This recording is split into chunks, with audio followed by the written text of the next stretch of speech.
Hi everybody, Patty Ann here. I'm so excited about what I have to show you today. I was going to do a Valentine's Day card because you know it's getting close to Valentine's Day, or actually a 3D piece that could be used for a centerpiece, or if you're a room mother at a school or a teacher or you homeschool, just something to decorate. But anyway, hang on. See, I have my Valentine mug because that's what I was planning on doing. Thanks again, Levan, for all the cool mugs. I enjoyed them. Well, anyway, Paddington Bear, the new movie, Paddington 2, has come out. And I thought this would be a perfect opportunity for us to use our Cricuts using scan and cut. I have a scan and cut too, but I don't ever use it anymore since I've gotten my Cricut. But I thought we could do the print and cut with Paddington Bear. And so I'm going to show you again how you can make this really nice. I need to move my mic out of the way. Really nice border around it so that it really looks nice. Now I did this on a piece of scrap paper and I've only done one piece, but I am going to do double-sided. And I'm only going to do it this big because that's as big as we can print. But don't forget, you can make these as big as you want to. You can slice them and just make them as large as you'd like. Maybe you want a really big one for your kids' room. Wouldn't that be cute to have it on their wall? Well, anyway, stay tuned and I'll show you how to do this. Follow me down here. Okay, the first thing that I did was I looked up paddington.png. Remember, I want to use a PNG file because I want the background to be transparent. It just makes it a lot easier for us. So I went to paddington.png, and for tools, for type, I just left it at any type. If I put it at line drawing or clip art, for clip art it would be more cartoony, and I want it to be where it has the shading and looks more realistic because I'm just printing and cutting. So in addition to any type, I'm going to come over here to size, and I'm going to make it larger than a 2 megapixel or 1600 by 1200 dimension. And again, I'm doing this simply because I want this to have a lot of details in it and a lot of shading because I am printing it. Okay, so then the first thing, notice one other thing that's showing on mine is if you go to tools and more tools, remember you can click on show sizes. So all the sizes of all of these are shown. I think this guy would be really cute and I think I'm going to do him next. But for this first one, I'm going to use this guy over here. And I'm going to click on him because remember, I don't want to just take his thumbnail. So here he is, and actually this comes to a site that lets you download the PNG images. It says you can download them for free. Just remember that it's for personal use only. Now when you come down here, excuse me, there are two places where it says download. Be careful. This one is for a driver update. Don't do that one. This one is for Paddington, okay? So I want to download this Paddington Bear that I have right there. So I'm going to click on download. I'm going to save as, and I've done this before so you'll see him here. I'm going to save him as Paddington 2. It's going to say I already have him because I did it before.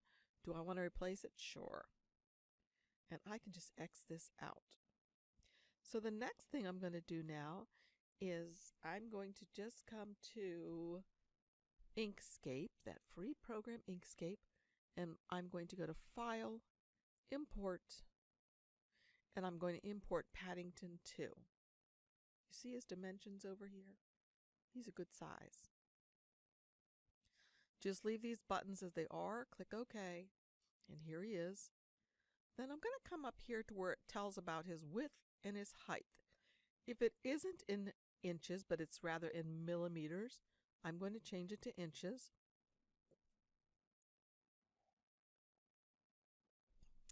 And, sorry, I needed a swig of my coffee.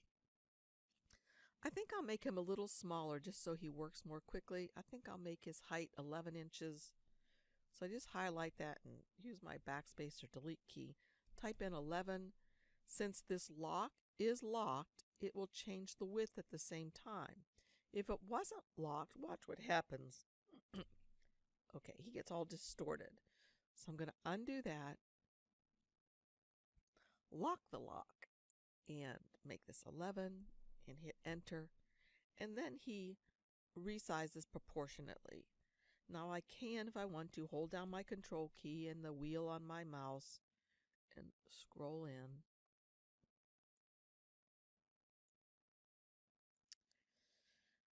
Okay, the next thing I'm going to do is I want to add that white offset to him because I want him to have that little nice border around him when he cuts. So I'm going to go to this paint bucket that says fill bounded areas. I'm going to leave these dimensions or these things up here just as they are. It says alpha, threshold, grow or shrink by, and then close gaps. If it says none, make it small, because what that's going to do is it's going to close in this gap right here and probably this gap right here. So I just go like this and click on him. Now it looks like he's gone, but I used white and that's the issue. So if I come up here to my selection tool, you can see it makes a selection box around something.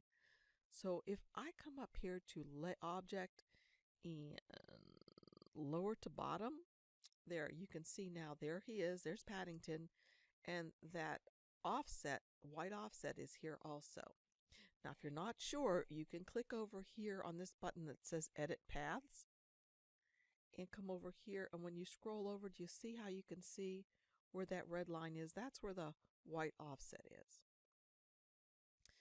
So the next thing I want to do is come up here to edit, and I want to select all, and then I want to go to object and group. Okay, now he's ready. I can come over here to export. See where it says export PNG image? If you can't find that, you can come up here to file and go to export PNG image, and you'll see the same thing. So export PNG image. See, I am going to deselect him. If I don't have anything selected and I'm exporting, see it says drawing? That's not what I want. I need to select him, and actually it selects all, but if you're scared, go select all. And then go to export as, and here's where I'm going to change where he is going to be saved. I save him in my desktop. I have an SVG file, and I just made a Paddington folder. There it is. Now, I've done this several times, so I'm just going to resave him as Paddington 2 and save. Okay, and then you would think I'm done. If I did that, you would think that that would be done, but it's not. Watch, if I go to export as, that I did that, saved him, but that doesn't do it. What you need to do is you need to click on this export button. I promise you, if you go into Cricut Design Space and look for your picture and you can't find it, it's because you forgot to hit the green go checkmark export. And I'm going to replace it because I already have it. And so then I'm going to come over here to Cricut Design Space. And I'm going to upload a new one. See, I've already done him once, but I'm going to upload him again so you can see. There he is, Paddington 2. Notice the nice white border he has around him. I'm going to click complex because I really want all the shading and all that stuff to show up. So I'm going to go continue. And I don't need to erase anything. But look here. Remember what I said, that those small gaps would be filled in? There's one. Let's see if the other one. Yes, there. That one's filled in also. So we just go to continue. And this saves him. I could just name this Paddington. Remember, this is the only time you get to put in, oops, spell it right, to put in tags. Save. Now this would be a second or third one of him that I've done. I forgot to have my recording my voice before. All right, so there he is. Insert him. Okay, he looks pretty good. Now you may not be able to see the white line around him very well, but look it. You can just come down here to where it says blank canvas. You can change the color of the canvas. And then you can see him way much more clearly, and you can see he's exactly what you want. Now the only other thing I want to do is I want to change him so I take advantage of as much print space as I have. So I'm going to change my height for printing to 9.25, and that will automatically change my width. Okay, and then the next thing I have to do is just go to Make It and Continue. Okay, now's when I need to make sure that I have a printer set up to my machine. My Cricut doesn't print anything, it just cuts. Well, it'll write with pens, but it doesn't print. So I need to make sure I have a printer set up to my machine, and I would click on Send to Printer, and I would find the one that I have set up to my machine. It's that one. And I would just hit Print. I've already done this, so meet me back here and I'll show you what I've printed.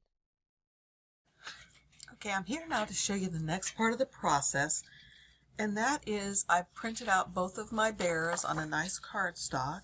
I have a couple of popsicle sticks here, which is probably overkill for this little guy. I have a piece of wood. I got this piece of wood at a thrift store haul the other day, and my son drilled a hole in it so that it would fit the dowel rod that I have, because I want this Paddington bear to be able to stand up. You don't need to have a bear-shaped one. It's just something probably from way back when they used to make all those country things, that someone got rid of a bunch of these. So I just picked them up for cheap at the thrift store. And I have my glue gun, and remember, I like to keep it in a mug just because then I don't have to worry. I don't have a stand for it. It just goes right down there. I could too, if I wanted to. I could add a little bit of glitter to him to spruce him up, but I think I'll leave him as he is right now. And by the way, I made him just the size that we can cut on our cutters. But remember, you can make him any size you want. Wouldn't it be cool to have on your child's bedroom a great big huge Paddington? All you need to do is the slicing technique. You can make him as big as you want. So anyway, this is how I go about doing the next part. I just take one of these and start putting some glue here so that I can put a popsicle stick. And the wooden core just gives him a little bit of extra stability. Like I said, I probably really don't need it for somebody this small, but just to reinforce how I do it, I'll show you again. And another popsicle stick here. I don't want them too close to the edge because I don't want them to show. And then the next thing I'm going to do is I am going to put this dowel rod right here so that he'll stand up straight.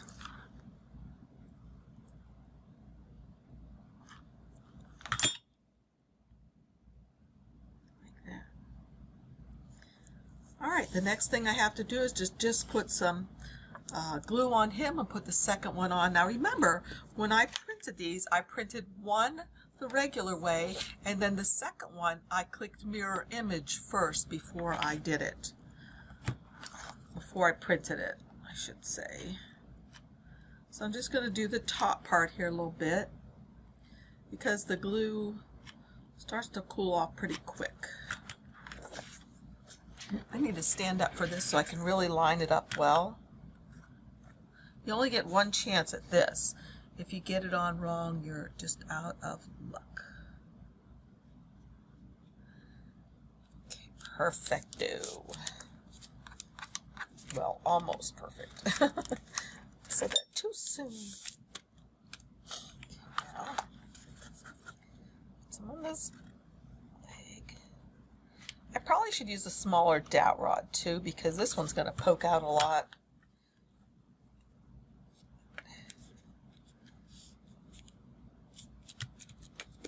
Some more glue over here to glue him shut right on the edge.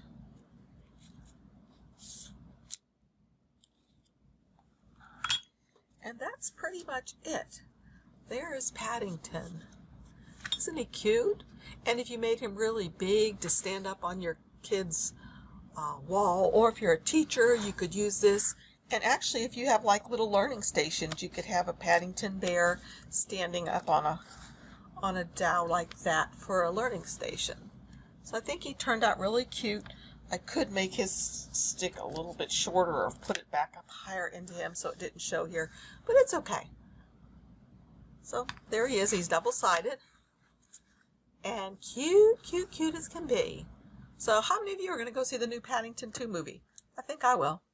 Anyway, thanks for joining me. If you enjoy my tutorials or my videos, please give them a thumbs up. I appreciate it. Thanks. Bye.